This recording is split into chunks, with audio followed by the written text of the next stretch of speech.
Marcus Reed never thought he would need help learning how to be a father, but some things don't come with instructions, especially when the person you once trusted most becomes someone you no longer understand.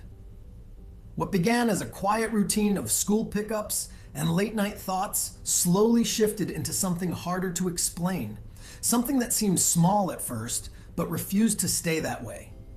This is the beginning of a story about connection, control, and the uncomfortable space between what we say and what we mean. Marcus Reed arrived at the school earlier than he needed to, parking his car along the curb as the late afternoon traffic moved steadily past him. The city carried on in its usual rhythm, with distant horns, footsteps, and conversations blending into a familiar hum, but inside the car everything felt contained and still. He rested his hands loosely on the steering wheel while his eyes drifted toward the school entrance, watching without really focusing on anything in particular. This had become a quiet habit for him, arriving early not because he had to, but because those extra minutes gave him space where nothing was expected of him. In those moments, he could sit without having to respond, explain, or adjust himself for anyone else. As the minutes passed, more parents began gathering near the school gate, forming small clusters of conversation that Marcus chose not to join. He stepped out of the car and crossed the street, slipping into the outer edge of the group, where he could observe without being noticed too much. Some parents greeted each other with easy familiarity, while others stood quietly, scrolling through their phones as they waited. Marcus recognized a few faces, but kept his interactions minimal, offering only small nods or brief acknowledgments when necessary. It wasn't that he didn't want to talk, but more that he didn't know what version of himself to present anymore. A woman in a camel coat turned toward Marcus and greeted him casually, recognizing him as Ava's father, and for a moment he found himself pulled into a conversation he hadn't planned on having. She spoke about her son, mentioned Ava's name, and commented on how serious she seemed for her age, which made Marcus smile in a way that felt both genuine and restrained. He responded politely, keeping his words measured, while sensing that the conversation was already fading before it fully settled. When another parent interrupted, the woman shifted her attention easily, leaving Marcus standing where he had been, once again on the edge of everything. The brief exchange lingered longer than expected, not because of what was said, but because of how quickly it disappeared. Marcus noticed Danielle before he realized he had been looking for her, as she approached with the same composed energy she always carried in public spaces. Her steps were quick but controlled, and by the time she reached the gate, any sign of rushing had already been smoothed away. When she looked at him, there was a shift in her expression, not warmth exactly, but something measured and intentional. Their greeting was brief, their tone polite, but underneath it sat a tension that neither of them acknowledged directly. It was the kind of interaction that sounded normal to anyone listening, yet carried a weight that only they could feel. Their conversation stayed on the surface at first, moving through practical details about Ava's schoolwork and schedule, but it didn't take long before the tone began to shift. Danielle asked questions that sounded simple, but carried an edge, and Marcus responded carefully, aware of how easily things could turn. He noticed how she framed her words, how each sentence seemed to guide the conversation in a specific direction without appearing forceful. There was a balance between them that had existed for years, one where neither person raised their voice, yet both understood exactly what was being said beneath it. Even in silence, there was always something happening. When the school doors opened and the children began to come out, the atmosphere shifted instantly, replacing quiet tension with movement and noise. Marcus scanned the crowd until he spotted Ava, and the moment she saw him, her face lit up in a way that softened something inside him. She ran toward him without hesitation, and he bent slightly to catch her, holding on to that brief moment of uncomplicated connection. Danielle stepped in soon after, adjusting Ava's jacket and fixing small details with practiced precision. The gesture was gentle, but it carried a subtle message about control that Marcus had come to recognize over time. As Ava stood between them talking about her day with easy, uninterrupted energy, Marcus found himself watching Danielle without meaning to. There had been a time when moments like this felt natural, when being around her didn't require effort, and everything between them just worked. It wasn't perfect, but it had been real. The change hadn't come all at once. It started small, missed calls, explanations that didn't quite add up, moments where she seemed present but distant. Marcus had ignored it at first, telling himself it was just life pulling them in different directions. But eventually the distance stopped feeling temporary. When the truth came out, it wasn't a single moment. It was something he had already begun to understand. There had been other parts of her life he didn't know about, and the honesty he trusted wasn't as solid as he believed. What stayed with him wasn't just what she did, but how easily she moved around it. Even then, Danielle still believed they could fix things. She spoke about rebuilding calmly, as if time alone could undo what had already changed. Marcus listened, not because he agreed, but because part of him still remembered what they had. It was Danielle who mentioned the app, presenting it as something practical, a place where he could figure things out without turning everything into another argument. Marcus hesitated, mostly because it came from her. But later that night, he downloaded it anyway, expecting nothing more than a simple distraction. He didn't expect it to feel like the most honest conversation he'd had in months.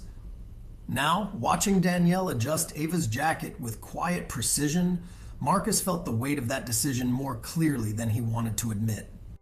As they walked toward the car, Ava spoke freely about her day, her voice light and unfiltered in a way that made the world feel briefly simpler.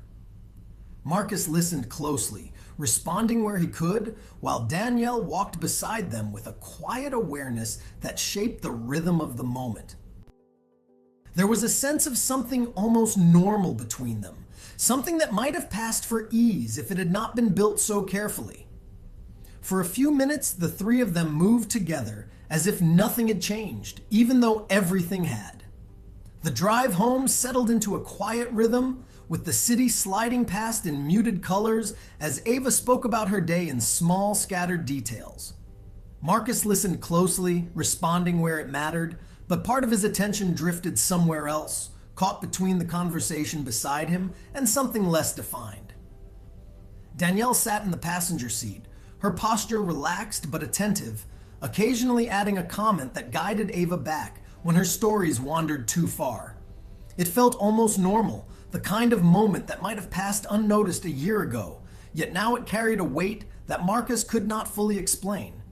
Even in silence, there was a sense that something had shifted, though nothing had been said to confirm it.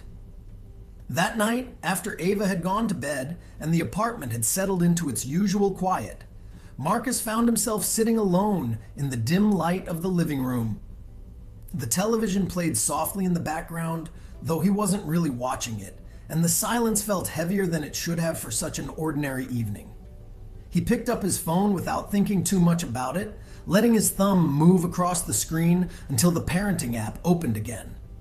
The posts looked familiar now, less overwhelming than before, but still distant in a way that made it hard to engage fully. For a few minutes, he scrolled without stopping, reading just enough to stay connected, but not enough to feel involved. The message appeared without warning, sliding into view in a way that felt both sudden and strangely expected, as if the moment had been waiting for him to notice it. Marcus paused, his attention sharpening as he read the words, simple and direct, asking if he had just joined the app. He hesitated before responding, not because the question was difficult, but because something about it felt more personal than it should have been. After a moment, he typed back, keeping his answer short, and watched as the reply came almost immediately. The conversation began easily, moving from small details to shared experiences, and before long, Marcus found himself answering more openly than he had planned. Over the next few days, the conversation continued in small, steady exchanges that fit easily into the spaces between Marcus's routine. He responded during quiet moments at work, while waiting in the car, or late at night when the apartment felt too still to ignore. The other man spoke in a way that felt grounded and clear, asking questions that didn't feel intrusive, but still reached deeper than casual conversation. Marcus noticed how quickly the connection formed, not dramatic or overwhelming, but consistent enough to matter. It became something he returned to without thinking, a place where he could say things without adjusting them first. What surprised Marcus most was not what the other man said, but what he found himself saying in return. He spoke about things he usually kept to himself: the uncertainty of raising Ava on his own, the constant pressure to make the right decisions, and the quiet fear of getting it wrong. The responses came without judgment, steady and understanding in a way that made it easier to continue, and there was no need to explain context or defend his thoughts, and that simplicity made the conversations feel more honest than anything he had experienced in a long time. Without realizing it, Marcus began to rely on those exchanges in a way that felt both natural and unfamiliar. As the days passed, small changes began to appear, though Marcus did not notice them all at once. The conversations with Danielle remained calm on the surface, but he found himself listening differently, paying attention to the way she framed certain questions or redirected certain topics. There were moments when her words echoed things he had discussed on the app, though the connection was easy to dismiss at first. It could have been coincidence or simply the result of shared experience, and Marcus did not dwell on it long enough to question it. Still, the thought lingered in the background. One evening, after a long day, Marcus found himself describing a recent argument with Danielle, explaining how easily their conversation seemed to shift away from what he was actually trying to say. The response came with a clarity that caught his attention, suggesting that sometimes people guided conversations away from certain topics because they did not want to confront them directly. Marcus read the message carefully, recognizing the truth in it, and carried that thought with him into his next interaction with Danielle. When a similar moment came up, he responded differently, holding the conversation in place instead of letting it move. It was a small moment that stayed with him longer than it should have, something Danielle said in passing during a routine conversation that felt slightly out of place. The wording was familiar, not exactly the same, but close enough to something he had read earlier that day on the app. Marcus noticed it immediately, though he didn't react, letting the conversation continue as if nothing had shifted. He told himself it was nothing, that people often said similar things without meaning anything by it. Still, as the conversation moved on, the thought remained, quietly unsettling in a way he couldn't fully explain. Over the next few days, the moments began to repeat, not often enough to feel obvious, but frequently enough to form a pattern Marcus could no longer ignore. Certain phrases, certain ideas appeared in both places, the app and his real conversations, overlapping just enough to feel intentional. Each time it happened, Marcus felt the same hesitation, the same instinct to dismiss it before it became something larger. He didn't mention it and he didn't ask about it, choosing instead to observe and wait. The more he paid attention, the harder it became to explain it away. One evening, while sitting alone in his car outside the school, Marcus reread a message from earlier that day, his focus narrowing as he compared it to something Danielle had said not long before. The similarity was too close this time, not just in meaning but in structure, as if the same thought had moved between two different voices without changing form. He leaned back in his seat, the quiet of the car pressing in around him as he let the realization settle. It wasn't proof, not yet, but it was enough to shift the way he understood the situation. For the first time, the connection between the two felt less like coincidence and more like something he hadn't yet figured out. Later that night, as Marcus stood in the kitchen scrolling through the conversation, his attention caught on a single line he had almost ignored earlier.